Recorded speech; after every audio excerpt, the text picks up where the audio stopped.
என் லைஃப்பில் நான் எடுக்கிற டெசிஷன் கரெக்டாக, நான் என்ன எடுக்கிறது அப்படின்னு ரொம்ப கன்ஃபியூஸ்டாக இருக்கீங்களா? மேபி டேடி மம்மி இல்லாமல் நம்மளுக்கு கைட் பண்ணுறதுக்கு ஆள் இல்லைன்னு யோசிச்சுட்டு வரி பண்ணிவிட்டு கன்ஃபியூஸ்டாக யார்கிட்ட கேட்குறது அப்படின்னு ரொம்ப கவலையோடு இருக்கீங்களா? உங்களுக்காக ஒரு வசனம் சொல்லட்டுமா? Welcome to Preetha speaks for Christ.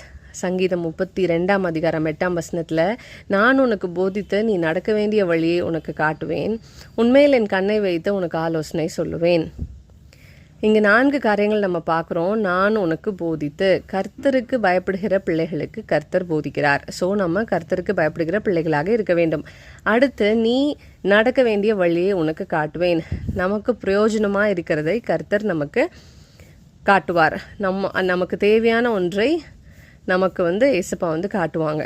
அடுத்து, உன்மேல் என் கண்ணை வைத்து, நீதிமான்கள் மேல் கர்த்தர் கண்ணோக்கமாக இருக்கிறார். கர்த்தருடைய கண்களில் யார் நீதிமான்னு நினைக்கிறாங்களோ அவர்கள் மேல் கர்த்தர் தம்முடைய கண்களை வைத்து பாதுகாத்து கொள்கிறார். உனக்கு ஆலோசனை சொல்லுவேன் என்று அடுத்து சொல்லப்படுகிறது.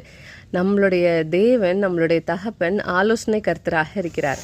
ஸோ நாம் மற்றவர்கள்கிட்ட போய் நம்மளுடைய கைடன்ஸ் சீக் பண்ணாமல், நம்ம என்ன பண்ணுறதுன்னு யோசிச்சுட்டு புலம்பாமல் கர்த்தருடைய பாதப்படியில் இருந்து அவருக்கு பயப்படுகிற பிள்ளைகளாக இருக்கும் பொழுது கர்த்தர் நமக்கு தேவையான அனைத்தையும் கர்த்தர் நமக்கு உண்டு பண்ணுகிற காட்டுகிற தேவனாக இருக்கிறார்.